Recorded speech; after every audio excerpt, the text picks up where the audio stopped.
edition of SportCom SportChat, we'll discuss how Indiana basketball might have turned the corner, as well as who's coming to IU to play football next year. Then we're going to talk some local state basketball, well, kind of. We're going to discuss how Derrick Rose is leading the Chicago Bulls this year and how Indiana made a coaching change. Later, some more professional sports talk. All right, Michelle, well, like you said, Indiana basketball has been playing very well lately. They beat two straight ranked opponents at home in Illinois and Minnesota, and they played really close to Michigan State up in East Lansing. What is up with this team? I mean, they looked really bad early in their Big Ten season. They're just stepping it up individually, and the team seems to have an overall more cohesive, more communication. Tom Pritchard, one of the players who stepped it up, 12 points against Minnesota, 7 rebounds, and that massive putback dunk. I know you didn't miss that. No. Also, Verdell Jones is off the bench. He's been benched since January 20th. He put up 12 points against Minnesota. Another player who's really stepped it up is Jordan Holes. We didn't see him as much as we did during the Illinois game where he scored 18 points. The other night he scored 8, but still, he's been a major factor so far. He really emerged as a leader, I think. Yeah, you mentioned Halls, and I'll go back to that Illinois game, which I went to. And every time that kid hit a three, it was deafening to, hear in that crowd. Talk about how the crowd has played in their home wins as well. The crowd has been huge. Tom Crean said that it's not even like a sixth man. It's like another starter for them. So we've definitely been able to see that the crowd's been a major part of the team's success at home, obviously. But they really you can tell they're playing harder. They play with more energy, and it's a big factor. Yeah, no, you can definitely see how big the crowd is for them right now. Right. Well, in other IU sports, Wednesday was National Signing Day, and Coach Kevin Wilson announced his first recruiting class for Indiana, which included 21 athletes overall. Of these 21 athletes, 12 were defensive players, 9 offensive players, including quarterback Trey Roberson, who was named 2010 Mr. Indiana Football. Also, a 4-star recruit, Zach Shaw, linebacker, as well as 16 3-star recruits. It's early, maybe too early to say, but who do you think is really going to make a difference? Well, Trey Roberson is the guy that I'm going to go with here, and that's because he's just a dynamic athlete. There's not many guys who have his speed and his size at his age. So he's a guy that I don't know necessarily if he will end up being a quarterback. That is what Coach Wilson said he's intending to play him at or get him reps at that in the spring and going into next fall. But I like just the athleticism that he brings. He's a guy who can really just juke defenders and do all the types of things that you really want from an offensive player. Right. Well, when we get back, we'll discuss Pacers and Bulls. Welcome back. Adam, the Pacers made a pretty surprising mid-season coaching change by firing Jim O'Brien. Why do you think he was fired? Well, I think that the man just said too many negative things about the team in the media. He really killed Roy Hibbert's confidence, and Hibbert is a huge factor for this team. When a guy goes out and has 26 points and you go into the media and you say, yeah, he had 26 points, but he played horribly defensively, that's just not going to help your young players. So I really think he killed the confidence of the team. Adding to that his rotations were really questionable. He wasn't really playing Tyler Hansborough or rookie Paul George nearly enough, so it was just his time to go. Right, and of course, O'Brien's been replaced with interim coach Frank Vogel. How do you think Vogel's going to improve the team? Well, he already has in the aspect of, I'll go back to the confidence. One of the first things that Vogel said when he was addressing the media was how good he thought this team was. That's like one positive step in the right direction. Add into that they've won 2 straight games as Vogel as the head coach. It's just a lot of improvement you see already. Add into that he's made a different rotation. There's 2 key units now. You can clearly see there are 5 starters and 5 players off the bench who can play together and really mold well.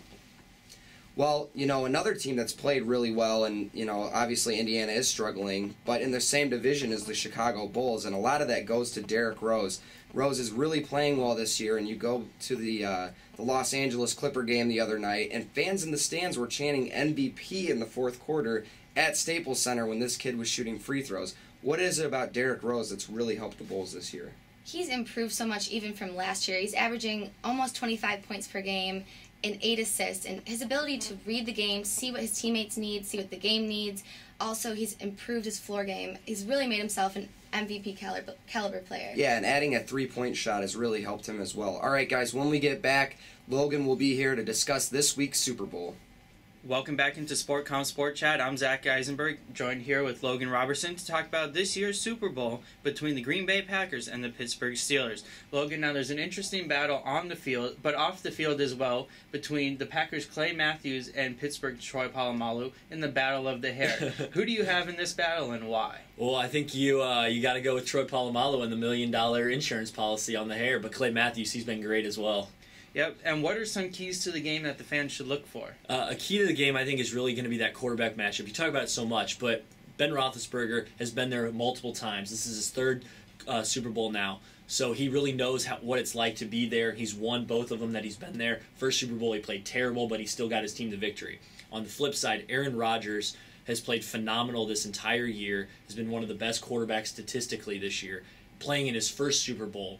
So I think nerves might play a little bit of a factor, but if he can get going early, the Packers stress so much the first 15 plays. If they can score early on that Pittsburgh defense, I think he will really be a key factor for them. Now, both teams are cold weather teams, meaning that they play in cold weather cities. Next year's Super Bowl is in Indianapolis, although while it is in a dome, it's going to be cold in February, and looking forward to 2014 at the Meadowlands of the new Jets and Giants Stadium. It's going to be cold, and that's an outdoor game. How do you think the cold will play into the Super Bowl this year and in the future? Well, I don't think the cold plays into a factor at all this year or even next year.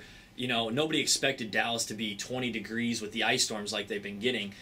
So the factor for the cold is only for the fans and how they are, how much fun they're actually having in this week leading up to the Super Bowl. The game is going to be warm. Dallas is still an indoor stadium. They've already said the roof was going to be closed regardless of the weather, when it would have been cold or warm. So it'll still be a warm environment. It's not going to be cold. There's not going to be no wind or anything like that. Next year's the same way with Indy. It's going to be indoors, so they don't have to worry about the weather again. In a couple of years, then they'll really have to figure it out when they played in the Giants Jet Stadium up in New York. But this year and even next year, weather I don't see playing a factor at all. Now, what is your final prediction for the game, and who will be Super Bowl 45 champion? Well, it's tough to call. I think both of these teams are so evenly matched, on the offensive and defensive end. They both teams have the number 1 and number 2 defensive AP players of the year. I mean, that's impressive enough. So I think it's going to be a defensive battle, but at the same time, I think it could be kind of high scoring as well, similar to how some of the championship games played out. But I think I'm going to go with the Packers. I think this is kind of their time, and I think the Packers will upset the Pittsburgh Steelers. Well, a few weeks ago, I went against you and picked the Jets when you picked the Steelers. I'm going to pick the Steelers this week. And it could happen. I just never know. All right. Well, when we come back, we'll talk about the NBA All-Star Game with our expert, Hank Glassner. Welcome back to SportCom SportChat. I'm Zach Eisenberg, joined by NBA expert Hank Glassner to talk about the upcoming All-Star Game. Now, as always, there are a few surprises and snubs in the All-Star Game. Who are some surprises that made the team? I mean, you have to look at the Western Conference first and see that Tim Duncan, a guy who's only averaging 14 points and 9 rebounds a game, made the team. I understand that the Spurs are playing out of their minds this first half of the season, but it's more like a Lifetime Achievement Award for Duncan, if anything. As far as the Eastern Conference, there's no real surprises. I guess you can make a valid argument for Chris Bosh making the team over the likes of somebody like a Josh Smith, but it's really hard to nitpick when there are so few Eastern Conference-worthy players. Absolutely, and going along with Tim Duncan, Yao Ming was also selected, having only played 5 games. How much of the All-Star selection do you think is name recognition as opposed to play? That's what the All-Star game is. It's not even really All-Star worthy players anymore. I mean, you can make a valid argument that guys like Carmelo Anthony, Pau Gasol don't even deserve to be in the All-Star game. Especially Gasol, when you realize that the second best player on the Lakers this whole season has been Lamar Odom. Talk about a snub. But yeah, I mean, it's really name recognition. They look into the more celebrity types, I guess you can say, whereas they don't really look into the real players who deserve to be on the team. I mean, most of these players, yes, they deserve to be on the All-Star team, but at the same time, it's really name recognition. That's how this All-Star works. Talking about one player who absolutely deserves to be at the All-Star game this year is UCLA's own Kevin Love. Absolutely. Talk about how he's been playing this season and what it would mean for him to be in the All-Star game this year. Well, if David Stern doesn't choose him as the injury replacement for Yao Ming, I think it's an absolute travesty. This is a guy who's having a historic NBA season for 2011 season standards. I mean, this guy's averaging 16 rebounds a game, and in this day and age, with all the athletes in the NBA, all the big bodies, that is unbelievable to go along with 23 points. I understand that, yeah, he might be on a bad team in the Minnesota Timberwolves, but rebounding stats are not padded no matter what team that you're on, and for him to have the season that he's having is ridiculous, basically. And now Blake Griffin has shown some top 10 dunks throughout the season. He is in the dunk contest. What skills competition event are you looking forward to the most, and why?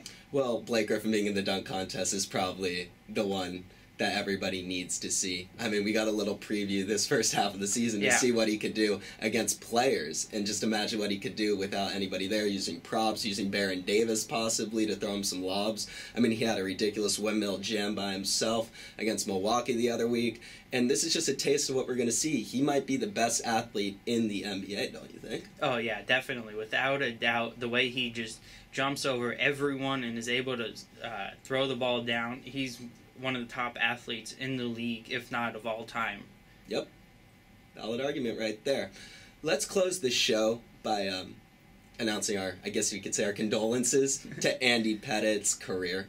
Andy Pettitte was a great baseball player. Is he a Hall of Famer to you? Without a doubt. He is a Hall of Famer. Not only does he have 240 wins, he has the most postseason wins of a starting pitcher of all time. So that right there goes to show that he's a clutch pitcher. He pitches well when he needs to.